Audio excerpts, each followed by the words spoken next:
Abrem-se, nesta hora, todas as comportas reencarnatórias. Enquanto muitos estão procurando as crianças índigos e cristais, tenhamos a humildade de consciência de que estaremos recebendo rochas ígneas mesmo, oriundas do magma da ignorância, mas que por meio desse magnífico recurso das vidas sucessivas, do amor que se encarna em cada coração aqui presente, temos plena certeza de que conseguiremos não deixar ninguém para trás. Do alto soam, de uma só vez e imperiosamente, todas as 7 trombetas, convocando toda a Jerusalém dos nossos dias para lutas sem tréguas. A primeira trombeta é a trombeta dos lares, convidando as famílias a assumir o seu verdadeiro papel. A segunda trombeta chama os pais para as lutas diárias, e assim para reavaliar suas reais responsabilidades. A terceira trombeta faz a convocação em regime emergencial aos evangelizadores, para que assumam suas responsabilidades, muito em especial nos ciclos da evangelização infantil. A quarta trombeta é a da juventude, convocando todos para as tarefas imediatas com respeito à implantação de uma nova ordem. A quinta trombeta é a do Evangelho, chamando todos para cerrar fileiras no grande processo de implantação da Boa Nova. E a sétima trombeta, esta é a trombeta da fraternidade, convidando todos para uma convivência digna de uma nova ordem, a vivência profunda em torno do amor ao próximo. Louvemos a Jesus hoje e sempre. Agradecendo de joelhos por essa grande oportunidade de sermos os chamados nesse momento, façamo-nos, com dignidade, os verdadeiramente escolhidos para o grande banquete das bodas. Ave Cristo. Nesse instante pudemos ver nosso auditório laureado de luzes maravilhosas, a despejar pétalas de rosas brancas que caíam sobre todos, e ainda que muito fugidiamente pude divisar ali a doce figura de Bezerra, Emanuel e Joana, Améde, Miramês, Memê, Fernão e tantos outros. Mas uma presença me era mesmo inesquecível, Francisco Cândido do Amor Xavier, ali, em sua simplicidade inconfundível, a exibir em suas mãos um exemplar da obra Brasil Coração do Mundo, Pátria do Evangelho, como a nos convidar a retomar os olhos sobre essa tão significante obra. Lembrei-me das muitas lidas junto ao querido irmão, e as lágrimas rolaram silentes em meu coração. Querido Palminha, será que ele está nos convidando a tomar contato com essa obra? Sim, na medida em que estamos precisando retomar o nosso otimismo em torno desse nosso abençoado Brasil, necessitamos urgentemente de um banho de fé nessa terra de amor e luz. Olha, acho que devemos incentivar um maior contato de todos com as obras legadas pelo nosso querido irmão, muito em especial aquelas que verteram do pensamento majestoso de nosso Emanuel. Estes tempos deverão ser de urgente leitura e, para alguns, de releitura. São tempos de ampla cristianização. Seriam tempos de novas cruzadas? Sim, só que desta vez pessoal. As espadas de luta são substituídas pelos livros que, ao invés de produzir feridas, trazem a cicatrização de um passado tenebroso, gerando uma ampla transformação moral. Nestes termos, a lavra de nosso irmão forma a vanguarda. Verdadeiramente, a partir de agora, tomarei isso como desafio na casa em que trabalho. Tomaremos isso como desafio em todas as casas de Jesus, um urgente retorno a Chico. Kardec e Chico são verdadeiros luzeiros para os dias atuais. Poderíamos dizer, então, que Jesus é a porta e Kardec a chave. E que Chico seria a sala de estar verdadeira, onde os convidados para o grande festim das bodas serão fatamente recepcionados e servidos. Ranieri, você tem estado muito criativo ultimamente, mas, considerando a importância de todos, acho que você está certo. Sheila estava maravilhosa aí, com acenos delicados, se despedia de todos nós, curvando-se meigamente em nossa direção.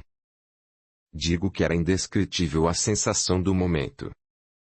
Eu agradecia verdadeiramente a Jesus por aquela maravilhosa oportunidade que tínhamos vivido, por ter podido participar daquela assembleia de tanta importância e responsabilidade.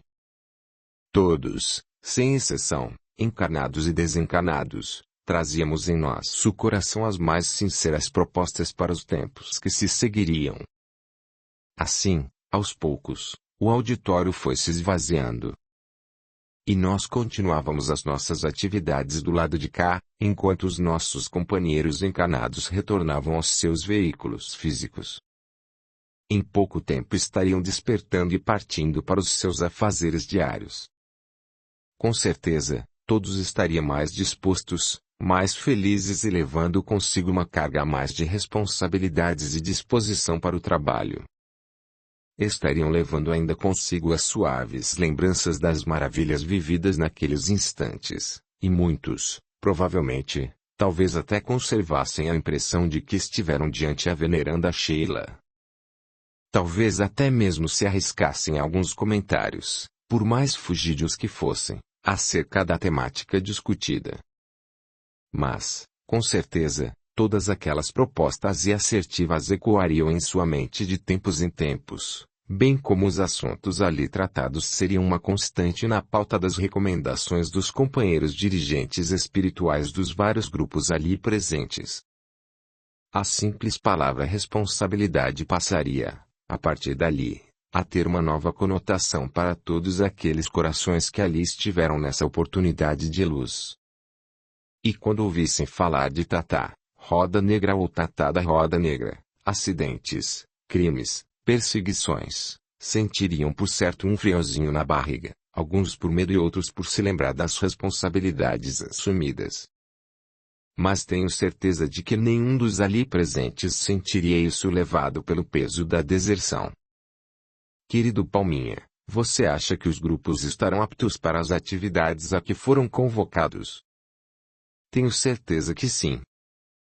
No princípio teremos várias rachaduras, grupos em dissensão, divisões internas, brigas, afastamentos, terremotos de toda a natureza e é necessário que seja assim para que a terra se acomode e a paz volte a reinar. Mas, Taniele, tão logo tenha passado o período dos cataclismos, virá o momento do trabalho em profusão. Isso faz parte do processo.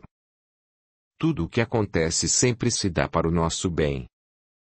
Portanto, no calor dos acontecimentos saibamos sempre manter a calma, cientes de que nada é por acaso e tudo é para o nosso bem. Amigo, você também tem estado muito criativo nos últimos tempos, talvez possamos chamar isso de maturidade espiritual. É bem provável que realmente seja. Não é possível que as lutas, as dores e a determinação em torno do trabalho não nos façam mais criativos, meu querido Ranieri. Não é mesmo? Creio que sim.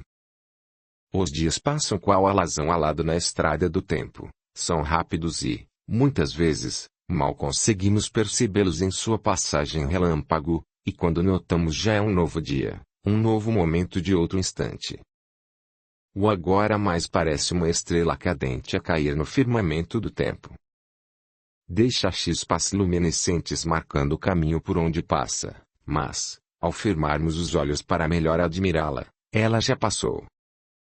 E não adianta mais nenhum esforço, pois o agora verdadeiramente já se foi embora no instante do já para nunca mais voltar, deixando-nos a sensação de não termos vivido o vivido, ou de não termos visto o que fora olhado.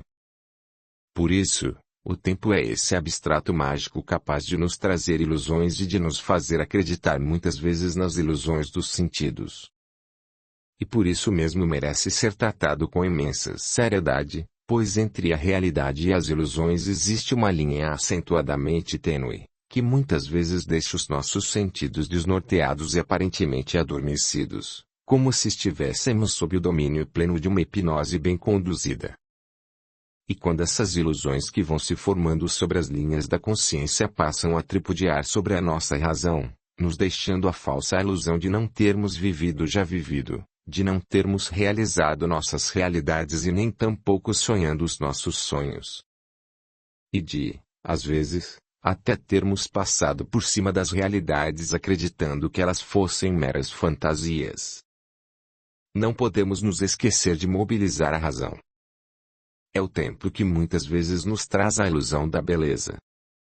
Nós não damos conta de que entre o feio e o belo nada mais existe além da sensibilização imposta pelos olhos que veem ou pelo coração que sente, ou ainda pela razão que comanda.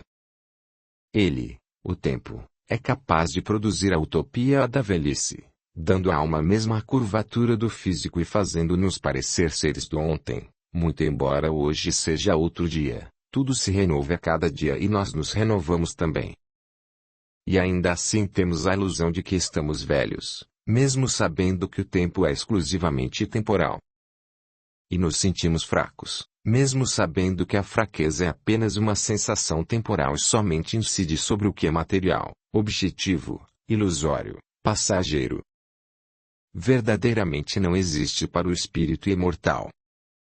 Assim é o tempo, ele não passa, ainda que nos dê a ilusão de sua passagem. O que passa tão somente é a existência em sua ambiência psicológica, na medida em que avançamos nos caminhos que percorrem o âmago de nosso ser. Mas, na medida em que nos transformamos em novos homens, muito embora sejamos as mesmas pessoas, mudamos o ambiente pertinente ao mundo psicológico. Mesmo que a síntese das criaturas continue a mesma, ser imortal, para a imortalidade e pela imortalidade, embora nascendo e morrendo todos os dias, nascemos da perfeição, caminhemos para a perfeição, somos a perfeição, nos adulteramos nas formas, nas manifestações, mesmo que, como espírito imortal, sejamos sempre os mesmos, imutáveis e atemporais. É por isso que as almas mais frágeis precisam tanto sentir que possuem controle do tempo, e tremem quando têm a impressão de que o tempo esteja passando, enquanto as almas mais consolidadas no amor fazem o próprio tempo.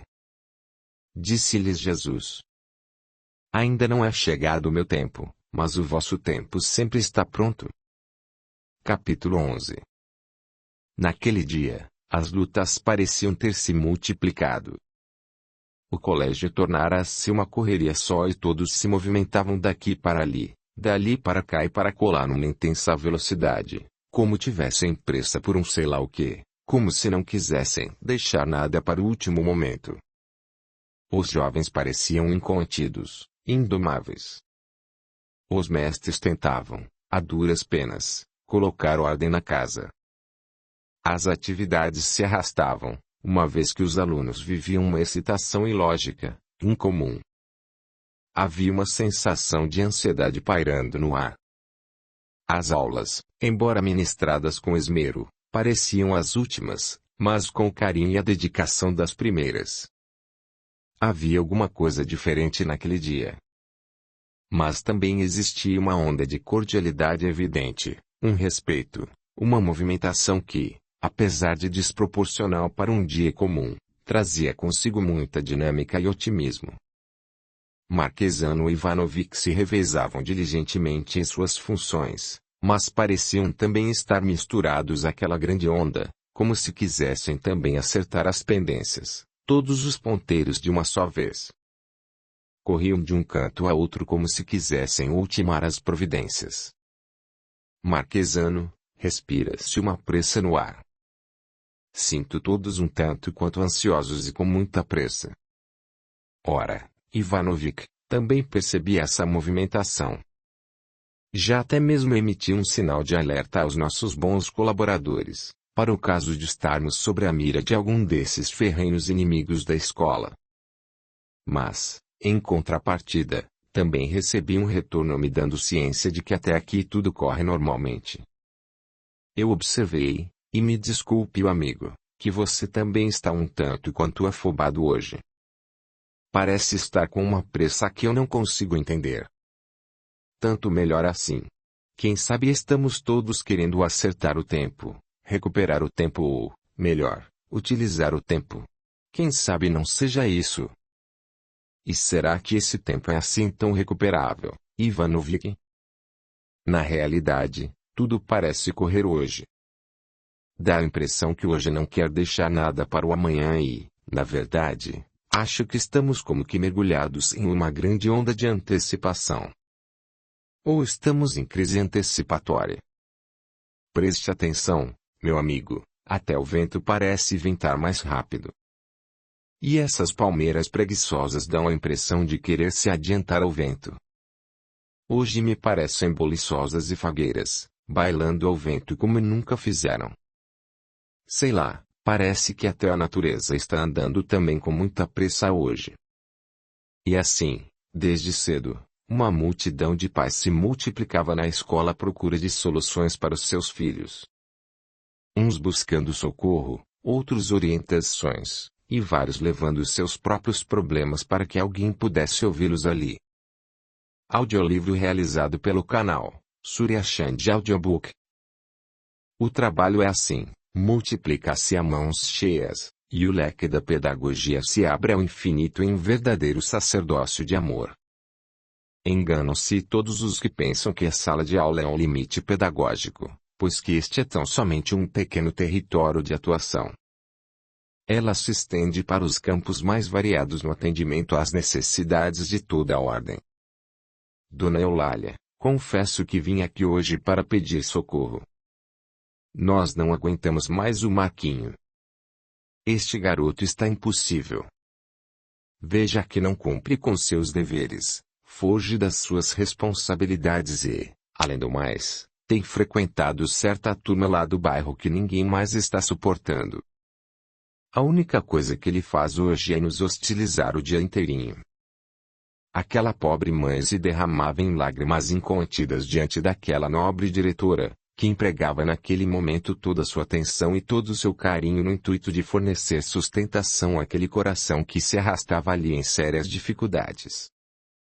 Ora, querida Silvina, enxugue as lágrimas, minha filha, levante esta cabeça, e ainda agradeça a Deus, pois essa missão de mãe é assim mesmo.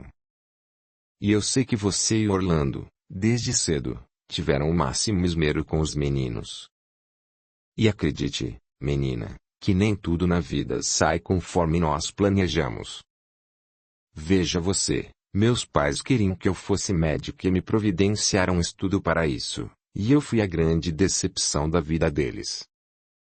Tenho 3 irmãs médicas e um irmão advogado. E eu vim para onde? Sim, vim parar numa sala de aula, na direção de um colégio. Hoje, graças a Deus, minhas irmãs me ajudam diante da insuficiência de meus ganhos e me assistem na manutenção de minhas necessidades. Meus pais morreram frustrados comigo. Mas, veja você, eu sou a pessoa mais feliz do mundo. Adoro o que faço, amo tudo isso aqui. E o nosso Marquinho, é verdade, ele luta com algumas dificuldades, mas aos trancos e aos barrancos vai indo, não é lá grande coisa nas notas, mas está indo adiante. Entregue seu coração a Deus. Olha, filha, os pais muitas vezes sofrem muito e não é pelas notas insuficientes de seus filhos, mas pelo pavor de não ver seus filhos atingindo os objetivos que são deles. E muitas vezes, Silvina, não são também os objetivos de Deus para os nossos filhos. Já pensou se no mundo somente existissem médicos? Onde estariam os engenheiros, as enfermeiras, as professoras? Nós precisamos também dos garis, dos marinheiros, dos eletricistas. Todos têm uma função maravilhosa diante da vida. Não fique preocupada porque o Marquinho parece não querer atender aos sonhos que são seus e do Orlando. Menina, se ele amanhã se tornar um cristão, amando seu próximo com fervor, acredite que o trabalho de vocês terá atingido todos os objetivos. Silvina, agradeça a Deus pelo filho que tem, e saiba melhor entender os arroubos da juventude. Tudo passa. Silvina abraçou agradecida, como quem acabara de falar com uma mãe, e, enxugando as lágrimas, despediu-se, saindo dali mais confortada e feliz. Próxima. Eulália, minha querida. Como tem passado, Venância? Ora, Eulália, como bem sabe, eu sou somente preocupação. Tenho certeza de que você tem acompanhado as notas da Terezinha e sabe que são uma lástima. Veja que ela, coitadinha, até que tem tentado melhorar, mas sei que tem a cabeça meio fraca e precisa sempre que eu estude com ela. Outro dia, minha querida, tive de fazer aquele trabalho de geografia para ela, pois a pobrezinha parecia que ia morrer. Não podia deixá-la naquele estado. Até mandei que ela fosse descansar um pouquinho. Eulália, vim aqui para ver se você não poderia conversar com os professores da pobrezinha, para ajudá-la, nem que seja um pouquinho, nas notas. Vê se o mau caráter daquele professor de matemática não dá a ela uns 8 pontinhos, só para ver se ela passa. E também aquela jararaca da professora Esmalha, que só sabe perseguir a minha coitadinha, corta-lhe a nota por qualquer coisinha, um trabalhinho não entregue, uma falta sem intenção, um caderno esquecido em casa. Eita mulherzinha mal amada aquela, talvez por isso persiga tanto a minha filha. Eulália, vê se você não nos dá uma ajudinha. Venância, você bateu em porta errada. O dever dos professores é ensinar. É de aferir o aprendizado e, através da nota, quantificar o desempenho do aluno. Veja que, a bem da verdade, a nota não é para nós um instrumento de punição, mas um indicador das necessidades e das suficiências de cada aluno. Assim, minha amiga, nestes casos eu não movo uma palha. Eulália. Venância, em nosso diálogo você utilizou as expressões coitadinha e pobrezinha várias vezes, e eu lhe pergunto. Coitadinha e pobrezinha por quê? Ora, Venância, você está matando a sua filha. Esta superproteção está levando a nossa Terezinha para a vala dos incapazes, dos vencidos, daqueles que nada constituirão na vida. Mas Eulália. Venância, não tem nem mais nem menos. Terezinha é uma menina que possui uma casa, um lar, senão o melhor, mas uma casa digna, paz, um quarto montado com todo carinho, bons cadernos, bons livros. Todos os dias observamos que ela tem recursos para merenda, além de sempre estar com o uniforme em ótimas condições. Você sabe quantos alunos temos aqui que não possuem um terço das condições da Terezinha? Temos aqui vários indigentes, alunos que não podem sequer comprar uma bala na hora do recreio e brigam por um pedaço de lápis ou um caderno para poder estudar e nem por isso os nossos professores são carrascos, déspotas ou maus professores. Veja que muitos deles tiram notas maravilhosas, apesar das lutas e das dificuldades. Sabe por quê, Venância? Eulália. Porque eles não têm uma Venância para os superproteger e lhes dar tudo de mão beijada, porque assim eles valorizam suas menores conquistas, e vão tendo de se formar pessoas das superações, e não os fantoches. Eles não têm uma mamãezinha para vir à escola para pedir facilidades para eles. Sabe por que, Venância? Mas Eulália. Porque os seus pais trabalham das primeiras horas da manhã até a noite para lhes garantir pelo menos o básico, e talvez por isso eles dão valor. A vida, minha querida Venância, não é para os fracos, para os tímidos, para os medrosos e muito menos para aqueles que somente navegam se estiverem ao sabor das facilidades, não. A vida não é um piquenique, uma festa, um desfile de modas ou de facilidades. A vida é uma experiência muito séria que requer capacidade de luta, destemor, coragem e determinação daqueles que são aguerridos e confiantes no trabalho. Eulália. Venância, hoje nós passamos a Terezinha de ano, amanhã ajudamos ela na matemática ou no português, e depois? Quem vai ajudá-la em uma sala solitária de vestibular, em um concurso, na fila para a seleção para um emprego? A vida é passageira e amanhã quem irá ajudar a sua coitadinha? Eulália. Venância, se você pensa verdadeiramente nas possibilidades de sua filha, não fique passando a mão em sua cabeça, facilitando-lhe os desafios ou querendo alterar os rumos de suas conquistas. A vida não passa a mão na cabeça de ninguém e nem para a fim de esperar o choro de ninguém.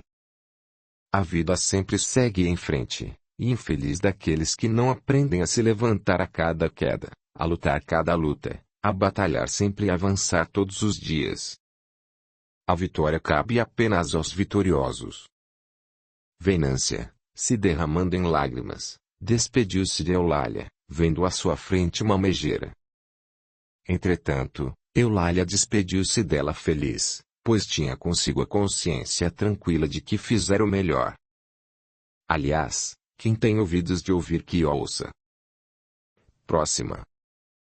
Dona Eulália, vim aqui, mas não sei mesmo se é aqui que eu deveria vir. O que está acontecendo, Madalena? O Frederico, você sabe, o meu marido, pai da Dilza, do Felipe e do Antônio. Ele está andando com outra mulher.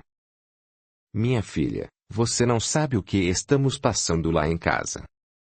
Ele não está nem aí para as coisas. Nós temos até passado fome. Tenho notado, Madalena, os meninos mais tristes, e até mesmo com os uniformes mais sujos e desleixados. Pois é, Dona Eulália, nós temos andado muito tristes, perdidos. Não sabemos o que fazer. Olha, Madalena, que vocês fiquem tristes é natural, que vocês vivam todas essas dificuldades, minha filha, também é natural, mas desleixo e sujeira não tem nenhuma relação com o que vocês estão passando. Você me faça o favor de cuidar da higiene e da limpeza dos meninos e mandá-los para a escola como sempre vieram, limpos. E olha você como está. O que você acha que vai resolver com todo esse desleixo? Vai trazer Frederico de volta.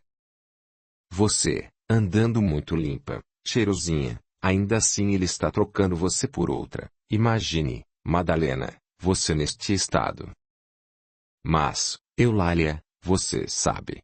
E a tristeza? Madalena, defunto a gente só chora no dia, porque no outro dia, já é o dia do enterro. Daí para frente a vida sempre continua. Você tem é que ficar bonita, alegre, elegante, e cada vez mais bonita, e não com essa cara de velório, de assombração de cemitério, pois isso não trará Frederico de novo. Olha, eu nunca me casei, mas conheço dessas coisas. Parece até que já vivi isso. Madalena, levante a alma, seja otimista, e abra o verbo com ele. Peça a ele para decidir entre você ou a outra. Se ele decidir por você, aí você o perdoa e segue em frente. Errar todo mundo erra. Mas, se ele decidir pela outra, dê-lhe rapidamente a carta de alforria, pois casamento em regime de escravidão não traz felicidade para ninguém. Liberte-o. Que ele siga em frente, que seja feliz. Foi ótimo enquanto durou. Levante a cabeça e decida-se por você. Seja feliz e lute pela sua felicidade e a de seus filhos. Um casal forma uma família, mas, se alguém quer desertar, isso não quer dizer que seja o fim da família. Quem permanecer deve manter a chama acesa, manter a família, os ideais de felicidade, de amor, de carinho, de respeito. Seja você muito mulher para continuar mantendo a sua família. Olha, Madalena, tudo passa, nada é eterno. Nada é para sempre.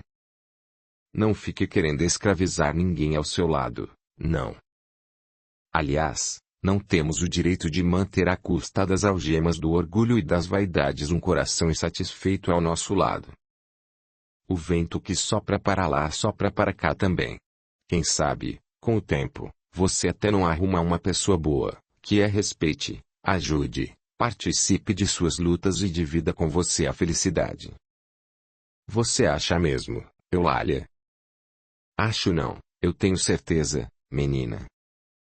Acredite você que eu tive muitos pretendentes e eu até que queria me casar, mas na hora H parecia que entrava areia e o danado me escapava.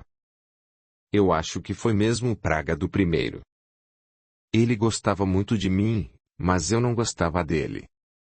Ele sempre falava que se eu não fosse dele não seria de mais ninguém. E você acha que foi por isso, Eulália? Não acho, mas para mim é mais conveniente pensar assim. Creio que não vim para essa vida para esse tal de casamento. Na verdade, acabei me casando com o magistério, com essa tal de pedagogia. Verdadeiramente, acho que me casei com esta escola e que minha família sempre esteve aqui. Minha família são vocês. Elas se abraçaram.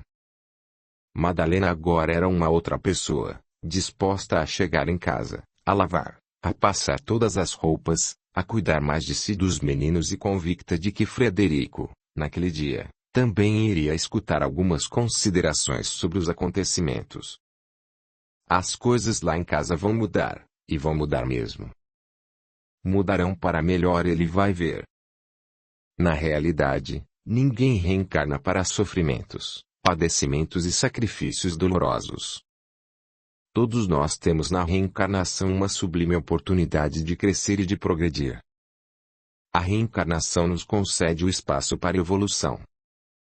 Sofrer é sempre uma opção pessoal. Posicionar-se no sofrimento é uma opção do ser. Podemos passar pelas lutas, pelos desafios, pelos momentos difíceis, rigorosos, da maneira que escolhermos. Uns optam pela superação, outros pela acomodação e muitos outros pelo fracasso. Ser feliz ou infeliz é sempre uma opção pessoal.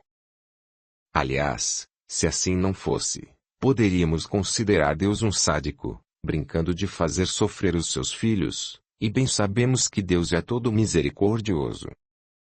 Aferimos isso na fala de seu Filho amado. Mas, se vós soubesseis o que significa misericórdia quero, e não sacrifício, não condenaríeis os inocentes. Aleijões, cegueiras, paraplegias, doenças de todos os matizes não podem ser encaradas como mecânicas da vida para o nosso sofrimento. Encontramos um sem número de companheiros que atravessam tantas experiências dolorosas, difíceis, sacrificiais, e ainda assim são muito felizes. Perguntemos a eles por que e, por certo, eles nos responderão que optaram por ser felizes, apesar de todas as suas limitações. Provas e expiações não credenciam ninguém ao passaporte para a infelicidade. Sejamos felizes sempre. Próxima. Senhor Vasco. Olha, Dona Eulália, eu tinha de vir aqui hoje. Que bons ventos o trazem até a nossa escola. Na verdade, Dona Eulália, há muito estou desempregado, e as coisas têm ficado cada vez mais difíceis. Não aguento mais ver os meninos e a Meire passando dificuldades, muitas vezes sem nem ter o que comer. Ficam doidos para vir para a escola, pois aqui encontram colegas, e um dá uma coisa, outros dão outra coisinha aqui e ali, e assim vão remediando a fome. Até os cadernos eles ganharam dos colegas. Eu queria ver com a senhora como há de ser o ano que vem, pois daqui a pouco tudo começa outra vez, e não sei como vou fazer. Ora, Vasco, não fique preocupado, para tudo se dá um jeito. Eu vou conversar com umas pessoas aqui do bairro e, quem sabe, não arrumamos um trabalho para você. Todos os anos ganhamos algumas sobras de material, recursos das barraquinhas, das quermesses, um ajuda daqui outro dali e a coisa vai indo. Nunca ninguém que quis estudar ficou sem estudar por aqui e não vai ser agora que alguém ficará sem estudar nesta escola. Fique tranquilo. Outro dia, na secretária, eles até falaram na possibilidade de uma merenda escolar, para melhorar para os alunos. Veja, nada é garantido, pois político o senhor sabe como é. Mas vamos pedir a Deus para isso ir para frente. Mas eu lhe garanto que os meninos vão estudar. Fale para Meire passar lá em casa no fim de semana, pois eu estou com umas coisinhas para doar mesmo, e acho bom que seja para vocês, aí eu fico mais feliz. Vá com ela para que ela não tenha de carregar peso. É um arrozinho, um feijão, farinha, fubá, sal. Estão lá mesmo esperando alguém, e aí depois até vou lá na casa de vocês, em um domingo desses, para almoçar. Estou precisando sair um pouco mesmo, Vasco, e já ouvi falar que a Mary cozinha muito bem. Isso é verdade, mas será que a senhora vai à casa de pobre? Quem é pobre aqui, homem? Vasco, Diante de Deus não tem nem pobre nem rico, tem filhos de Deus, irmãos. E olhe, onde tem um arrozinho branco bem soltinho, um feijão desse pretinho mesmo e um franguinho, eu te juro que não dispenso. Você vai ver, irei lá almoçar, sim. Então, que Deus ajude a senhora. Abraços a Meire. Diga-lhe que tudo passa, e com Deus as coisas passam rápido. Próximo. Próximo. Essa pedagogia, o banco das universidades não ensinam. Essa é a pedagogia da alma. É a pedagogia do Cristo. A pedagogia do amor ao próximo. Clarinda, como anda a matrícula dos novatos? Altamira, veja se a verba para consertar aquela porta do corredor, que está toda corroída, vai mesmo sair. Ligue para a secretária e veja se chora, pois isso vai acabar caindo por cima dos meninos. Olha, a coisa não está nada boa lá para os lados da casa da Letícia, do Mauro e do Rafael. Gente, é fome mesmo. Se vocês conversassem com os pais, acho que chorariam, porque eu quase chorei. Mas isso não é novidade. Você só tem cara de bravo e quem conhece esse coração não se engana. Quem tiver um arroz em casa, um feijão, vê se dá para levar lá em casa antes de domingo, pois os pais vão em casa apanhar. Eu já me comprometi em dar o frango, que aliás vou lá comer e assim poder sondar melhor as condições da família. Comigo pode contar. Comigo também. Com euzinho aqui também, tem umas coisas lá em casa. Pois é, precisamos, antes do fim do ano, fazer mais uma campanha, pois por certo irá faltar material escolar. Gente, a pobreza está grande, ninguém imagina. Claro que imaginamos.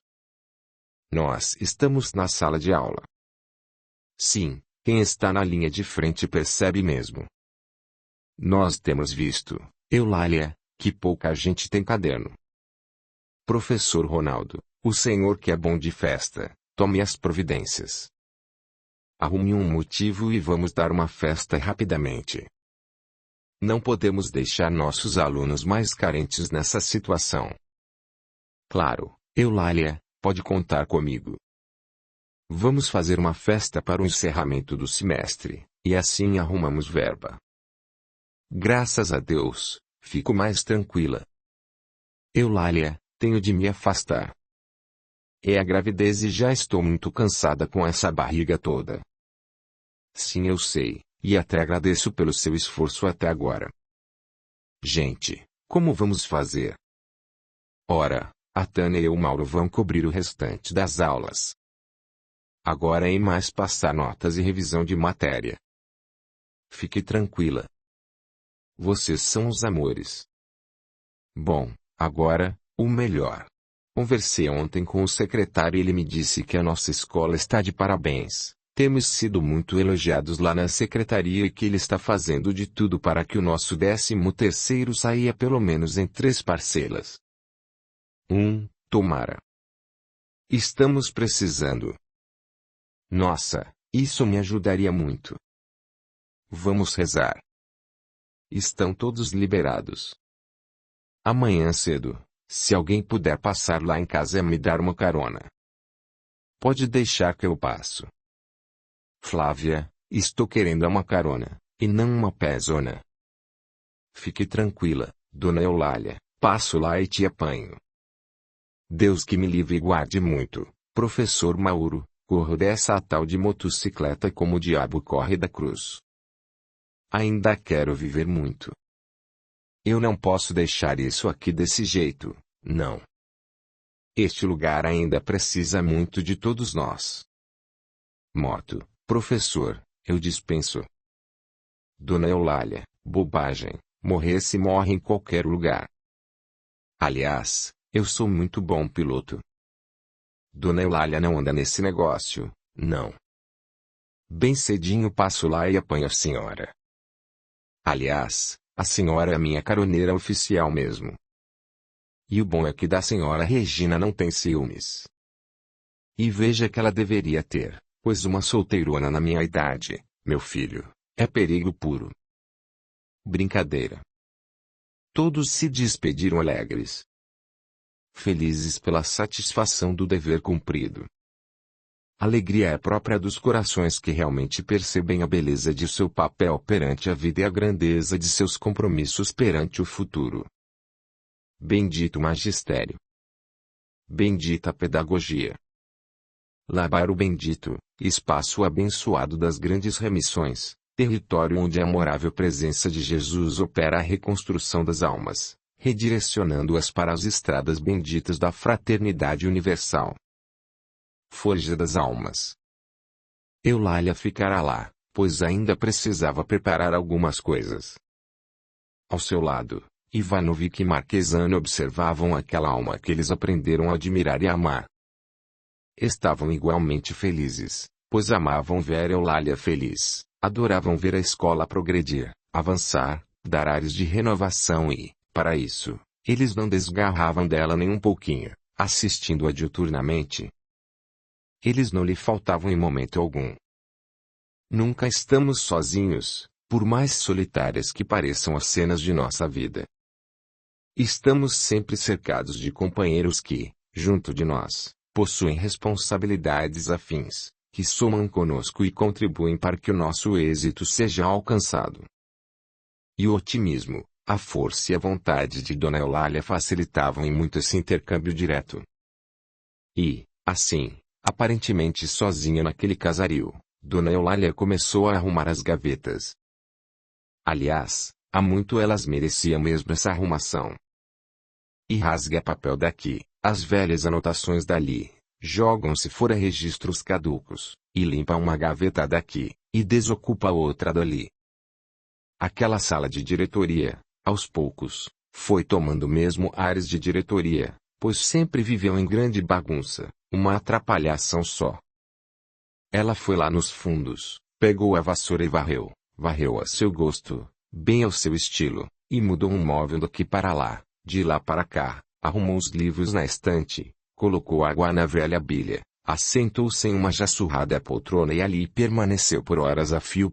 Assim, olhava carinhosamente para aquelas paredes, lembrando o dia em que entrara ali pela primeira vez, como uma professorinha vinda do interior, toda medrosa, toda tímida e insegura. Sentiu ali novamente o mesmo frio na barriga, lembrando-se de 40 anos atrás. Engraçado, porque ela não seguiu o caminho dos irmãos e não fizera o gosto dos pais. Porque não fora como os irmãos, médicas, advogado. Porque fora cair justamente ali. E em sua tela mental passou a reconstituir o dia em que entrara naquela sala pela vez primeira. Ela era a nova diretora, recém-nomeada para aquela escola, carregando consigo os arroubos dos primeiros dias e muitos planos, o desejo de modificar o mundo. Audiolivro realizado pelo canal Surya Chand Audiobook. Muitas coisas se passaram e muitas mudanças foram feitas, mas se podia facilmente avaliar que quem se modificara de fato fora ela. Ela sentia naqueles instantes que realmente crescera muito, que aprimorara conceitos, tornando-se mais experiente, mais madura, mais consciente das realidades. Aquilo ali era um buril de pedra dura, mas que fizera com que ela ganhasse novos contornos, e contornos muito mais dinâmicos e arrojados, que deram a ela uma nova forma. Recordava-se, também, dos muitos dias ali vividos, das muitas lutas, das confusões, das perseguições políticas, das dificuldades. E ali, naqueles instantes solitários, as lágrimas puseram-se a cair de suas faces. Lembrava-se das humilhações e das perseguições que foram vividas dias após dias no exercício das atividades que a vida lhe confiara. Lembrava-se da morte de Mariângela, a professora querida, vítima de um câncer dolorido, da Fátima, atropelada quase em frente ao educandário, de Paulo Maurício, consumido pelas drogas, de Robinho, o menino que desaparecera como por encanto e que, passados mais de 22 anos, ainda consumia o imaginário de tantos quantos o conheceram. Assim, Ela passou as mãos pelo rosto já descarnado e macilento, acabando com o resto da pintura que ainda lhe sobrara na correria do dia, em um esforço de desfazer as marcas das lágrimas. Pouco a pouco, ela começou a juntar os seus pertences para retornar ao lar. Havia sido um dia muitíssimo produtivo, como todos os dias vividos até ali. Bendita a escola! Ivanovic e Marquesano ali, juntos a Eulália querida, também deixaram correr pelo rosto lágrimas da admiração, do agradecimento. E assim, abraçados a Eulália, sugeriram-lhe uma prece, e ela imediatamente aceitou a influenciação. Como alma católica que era, muito devotada à sua fé, uma grande aliada de Maria de Nazaré, ela orou com fervor uma Ave Maria, deixando transbordar de seu coração todo o seu sentimento, todo o seu agradecimento e todo o seu amor por aquela que era o luzeiro de seu coração. Quando o trabalho se une à fé, ele constrói maravilhas. Imediatamente, enquanto Eulália orava, todo o ambiente fora inundado de safirinas luzes, pétalas de rosas desciam sobre ela, em um quadro de rara beleza. A um canto, a imagem da Virgem de Nazaré, ali simbolizada por Nossa Senhora das Graças, parecia transluzir de forma sem igual. Nos dias mais difíceis de sua experiência naquele educandário, era ali que ela se recolhia e buscava forças para enfrentar os desafios diários. Sem dúvida, ali existia realmente uma imagem de gesso, mas que a fé transformava em uma referência de forças, em um eixo maravilhoso de sintonias positivas. Muitos ainda precisam desses recursos para se sentir vivos e pulsantes na fé. Ela colocou as mãos sobre a imagem e lhe acariciou como se realmente estivesse acariciando a Mãe do Senhor. Daquele coração expandiam chispas de humildade, de fé, filigranas de luzes da mais alta devoção. Aquele quadro tocaria qualquer coração. Desceu as escadas, passou pelo extenso corredor e despediu-se do Sr. Antônio, o vigia que morava nos fundos do educandário. Sr. Antônio, até mais. Em pé, Dona Eulália. Hoje a senhora passou da hora, não é mesmo? Sim, estava muito atarefada, meu amigo, precisando colocar umas coisas no lugar. A senhora quer que eu desça até lá embaixo com a senhora, assim apanha o ônibus mais tranquila. E tá carregando muita coisa, posso ajudá-la? Quero sim, tenho um pouco de medo de ficar andando sozinha. O senhor pode me ajudar a levar essas coisas? São umas cortinas que comprei de Dona Laura e que há muito tempo estão aqui. Preciso levá-las, já é hora de colocá-las em casa. Pode deixar, Dona Eulália, levo para a senhora. Assim, aquelas duas almas que se fizeram amigas no curso das décadas, desceram caminhando, a conversar alegremente. Não havia ali o distanciamento das posições profissionais nem sequer os arroubos sociais. Antônio se sentia prestigiado e feliz por estar servindo a amiga e diretora da escola, e Eulália ficava feliz por se sentir segura ao lado daquele amigo de tantos anos, e que tanto se importava com a sua amizade e segurança. Quer apoiar o canal? Seja membro. Deixe o seu gostei, comente, compartilhe, e se inscreva. Dessa forma você estará fazendo com que esses audiolivros cheguem a mais pessoas, e também estará ajudando o canal a crescer. A gratidão é o caminho da evolução. Capítulo 12. A cidade continuava sua marcha de todos os dias. Uma chuva fininha já se fazia presente naquele início de noite, apanhando muitos desprevenidos que se escondiam apressados por entre as marquises. Aquele vento quente ia pouco a pouco sendo substituído por uma aragem fria, e isso fazia com que as ruas se esvaziassem mais rapidamente. Eram tempos de fim de ano e as luzes do Natal já se faziam notar aqui e acolá, deixando a cidade mais linda e envolta em um clima diferenciado. Afinal, era Natal. Estávamos próximos das 20 horas. Várias casas espíritas iniciavam suas atividades, e muitos companheiros para lá se dirigiam no sentido de participar dos trabalhos. Em todos os lugares observava-se um momento de alegria, de companheirismo, o prazer do reencontro, o que dava a esses grupamentos o sentido de equipe familiar movimentadas no bem comum. Aos poucos, iam chegando e se acomodando em seus lugares, movimentando harmoniosas preces, em razão das responsabilidades previstas para mais aquela noite. Nos salões onde o público era esperado e recebido, as movimentações eram intensas em todos os lugares.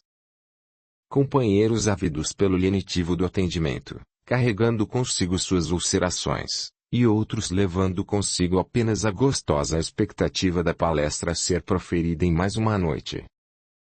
As colunas espirituais já se faziam presentes havia muito. Eram companheiros protetores acompanhando os seus assistidos, coordenadores espirituais das muitas tarefas, auxiliares de toda a ordem e um sem número de irmãos desencarnados lotados nos mais complexos pontos da experiência extrafísica. Mas quem se destacava mesmo eram os companheiros ali encaminhados para ser assistidos, perseguidores malévolos, obsessores de difícil lida, indigentes, suicidas de uma enorme massa de futuros reencarnantes que eram matriculados naquelas escolas para o aprendizado espiritual, considerando as responsabilidades que trariam consigo. Toda a máquina já estava a postos. As equipes encarnadas e desencarnadas já estavam no local. Médiuns, doutrinadores, equipes de sustentação e dirigentes já estavam em seus lugares se preparando mentalmente para as tarefas previstas para mais aquela noite. Quanto mais ia se aproximando às 20 horas, mais as luzes irradiantes tornavam-se presentes naquele ambiente. Se vistas por cima e ao mesmo tempo, observaríamos vários pontos maravilhosos de luz ligando toda a cidade, e uma ampla movimentação no campo espiritual dando ares de uma imensa metrópole. 20 horas. A pontualidade é tudo. Era como se em vários pontos daquela cidade explodisse uma saraivada de fogos, iluminando maravilhosamente o céu, chamando a atenção dos olhares mais distraídos. E como se esses fachos se estendessem até a imensidão do espaço, ligando as casas espíritas às colônias espirituais que faziam-lhe maior vínculo a cada noite. As orações geradas em cada atividade no interior de uma célula espírita, movimentadas pelas várias atividades, juntavam-se formando luzes e coloridos maravilhosos nas instituições, e essas, por sua vez, unindo-se a outras, construíam uma teia de intraduzível beleza. Infelizmente, podíamos ver também locais escuros em que a fé espírita era também trabalhada, mas onde as vaidades, as disputas internas, as brigas, o desleixo pelas tarefas ainda estavam presentes. Mas, ainda assim, de lá também fluíam esparsas chispas de luzes que se uniam acanhadamente a outras chispas mais volumosas. Eram vibrações de corações enobrecidos que, embora estivessem inseridos naqueles pontos negros, sua simples presença fazia com que aquelas instituições ainda se mantivessem ativas, apesar das muitas dificuldades. Corações nobres, muitas vezes situados ali como postos avançados da misericórdia para um trabalho nobilitante de recuperação. Todas aquelas instituições estavam ligadas por um halo de prata de brilho intenso. Na verdade, eram vibrações emanadas por espíritos maravilhosos a marcar as grandes conquistas espirituais, companheiros que estavam comandando pessoalmente o projeto Misericórdia. Estavam encarregados de desativar o temido grupo de Tatá da Roda Negra, que naquela altura já estava em franca execução. As responsabilidades se multiplicavam à medida que outros projetos também estavam em andamento e não podiam ser abandonados. Tinham eminente importância. Tudo pode esperar. Tudo tem o seu tempo próprio e o seu momento exato. Tudo segue as prioridades que emanam do mais alto e que ditam os acontecimentos. A vida não é uma nau perdida no oceano do acaso. Tudo tem a sua hora, o seu momento e se encaixa perfeitamente no grande projeto da fraternidade divina. Amigo leitor, não se permita o medo, e muito menos as crises de ansiedade. afasta de ti as angústias que mais não fazem do que dilacerar o seu equilíbrio pessoal. Existe tempo para tudo. Saiba viver o tempo das coisas humildemente. Reeduque-se, harmonize-se, seja fraterno consigo mesmo.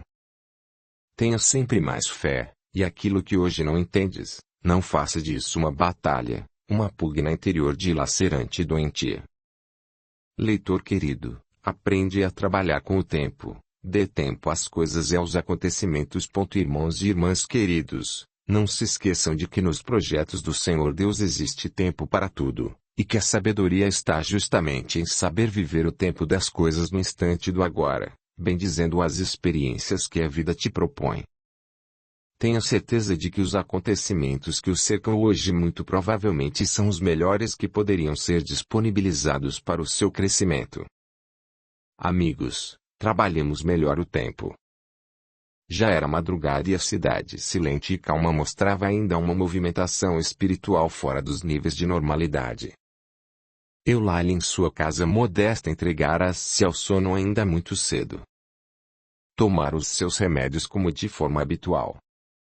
Fora ao seu santuário pessoal e rezara por longos minutos, feliz pelas conquistas daquele dia que terminava, e atenta às necessidades do dia que já se avizinhava. Tinha a certeza de que teria de levantar bem cedinho, pois logo o professor Mauro estaria lá para apanhá-la, e o que ela menos gostava era de deixar pessoas esperando. Tão logo se desvencilhou do corpo, ela recobrou a consciência espiritual e se viu cercada por uma agradável surpresa, como muito costumeiramente acontecia. Era Dona Maricotinha, sua querida madrinha. Lá estava ela assentada ao lado de seu leito, dando-lhe as boas-vindas e convidando-a para as excursões espirituais. Eulália, que Jesus te abençoe. Madrinha, como é bom reencontrá-la sempre. Muitas vezes tenho ânsia de sono para poder gozar esses momentos por mais tempo. Eulália, minha menina, hoje é um dia especial, e trago surpresas para você. Concentre-se bem e veja. Momentaneamente, aquele quarto fora pouco a pouco se iluminando e outros personagens puderam participar diretamente da cena. Mamãe. Papai. Mariângela. Padre Anselmo. Eulália, eu, Florípedes, sua mãe, seu Carlito, seu pai, Mariângela, a boa professora, e Padre Anselmo trouxemos para ti estas flores. Que lindas flores! As deixarei depositadas aos pés de Nossa Senhora das Graças. Sim, talvez seja mesmo o melhor lugar. Filha querida, quantas saudades, mas quantas alegrias em vê-la devotada às causas do magistério, ao vê-la vencendo bravamente os planos de Jesus para sua vida. Eulália, permita-me abraçá-la. Que saudade, minha querida filha. Esperamos ansiosos por este reencontro e por estes momentos, e agradecemos a Jesus por poder encontrá-la vitoriosa. Meus pais, se me encontro hoje vitoriosa, talvez deva isso em grande parte a vocês, que me aproximaram da fé que sustenta e do trabalho que enobrece a alma, porque vocês me ensinaram um caminho mais próximo para o êxito espiritual. A responsabilidade. Minha diretora querida, quanto sou agradecida por sua presença em minha vida, principalmente naqueles momentos difíceis, mas sobretudo necessários para o meu crescimento. Quanto foi importante a sua presença junto a mim, junto de minha família. Tudo isso, pode acreditar, ficou escrito no livro de minha alma e jamais será esquecido. As duas se abraçaram entre lágrimas. Era a satisfação do reencontro de almas que se fundiam no amor. Eulália, temos ainda outra surpresa. Mas outra surpresa, quem seria? Veja. Galvão. Meu querido, que maravilha! Saiba que jamais te esqueci, que sempre estiveste presente em minhas lembranças. Confesso-lhe que namorei contigo por várias noites em que me encontrava solitária, mergulhada em minhas saudades e nas minhas mais ternas lembranças. Dia a dia eu lutava comigo mesmo, amaldiçoando aquela tuberculose que tirou de mim. Eulália, aquele era o tempo dos resgates, dos sofrimentos, da limpeza tão necessária e emergencial. Minha querida, tudo pode esperar. Preferencialmente que se cumpram os planos de Deus. Assim, aquelas almas que se abraçaram ali, de coração para coração, soldando sentimentos durante alguns instantes, demonstrando uns para com os outros que o amor jamais passa. Ele é eterno. A lápide fria que o sepulta o corpo jamais sepulta a alma. Por isso mesmo os sentimentos jamais morrem. Eulália. Diga, madrinha. Observe ali aqueles nossos outros irmãos. Sim, eu já os tinha visto. Estão ali dando mais alguns remendos neste corpo já fatigado, talvez para que eu possa continuar suportando as lutas de mais dias. Não, Eulália. Eles estão ultimando seu desligamento. Partes hoje conosco e vamos daqui para novos campos de luta que nos esperam. Novos desafios estarão pela frente. Eulália, a vida continua. Mas, madrinha, como deixar o colégio? Filha, tudo pode esperar. Outros continuarão a sua tarefa. E o colégio, muito provavelmente, continuará cumprindo seu objetivo. Filha, existe um tempo para tudo. Naquele instante, Eulália sentiu um profundo estremecer em suas entranhas e fora amparada pelos presentes, contudo sentiu-se imediatamente mais leve e mais tranquila. Caminhou pelo quarto como a se despedir de tudo, olhando cada objeto, cada pertence. Vi agora o vestido deixado sobre a cadeira para o trabalho do dia seguinte, a toalha que se esquecera de pendurar e os sapatos ainda molhados que deixara recostados ao fundo. Aproximou-se daquele corpo já inerte e que, pouco a pouco, ganhava contornos cadavéricos pela ausência do sustentáculo espiritual. Ela se debruçou sobre ele e chorou. Ela o abraçou amorosamente e deixou cair sobre ele grossos fios de lágrimas que emergiam da alma materna e agradecida. Agradeceu a Deus, a Jesus e a sua Nossa Senhora das Graças pela bênção da vida, por aquele corpo. Lembrou-se do colégio, dos alunos, da reunião extraordinária que havia feito com os professores no dia anterior. Lembrou-se do professor Mauro, que logo mais estaria buzinando lá fora para conduzi-lo à escola. Precisava avisá-lo. Em fração de segundo, sentiu-se transferida para o quarto do professor Mauro, e ali ambos se abraçaram e ela lhe disse: Amigo, já não preciso mais de sua carona. Agradeça e despeça de todos por mim. Olha, e chegando à minha casa não deixe aquele corpinho jogado por lá, tome providências. Entre lá e cuide bem de tudo. Novamente ela retornou ao seu antigo aposento. Na entrada foi abraçada calorosamente por Ivanovic Marquesano.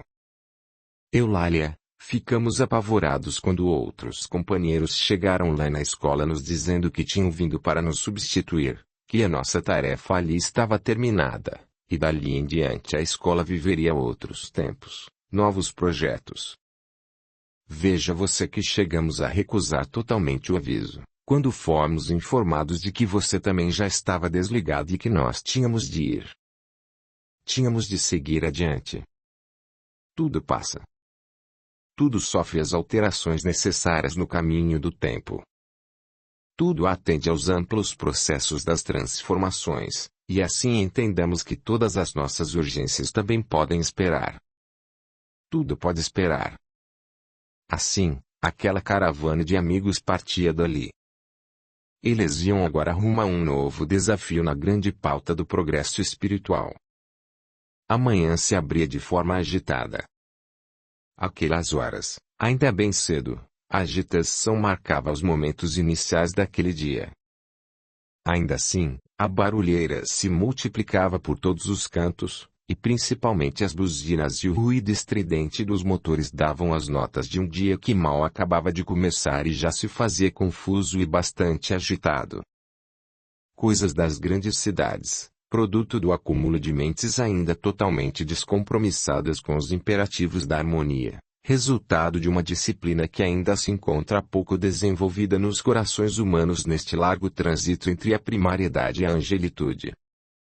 Assim, as filas duplas se multiplicavam por todo o percurso. Os carros mais pareciam habitantes de um grande formigueiro, espremendo uns aos outros, como se competissem pela busca ávida do melhor espaço. Todos procurando maior rapidez em suas ações e que lhes satisfizessem a pressa, movimentando-se nos mais íntimos refolhos da desorganização pessoal. E, para piorar esse imenso caos, de vez em quando tudo parava por longos, intermináveis e irritantes momentos. Aí, sim, é que verdadeiramente se podia ouvir o barulho ensurdecedor das buzinas. Dona Eulália faleceu. Dona Eulália faleceu. E assim passam os dias. Nada é para sempre. Tudo segue inexoravelmente os planos de Deus. Tudo atende maravilhosamente aos projetos de Jesus para a evolução terrena. Nada se afasta dos projetos universais previstos para a evolução coletiva e individualizada. É do tempo. É o tempo. Querido leitor, realmente tudo pode esperar. Muita paz, muitas alegrias para o seu coração. Muito obrigado.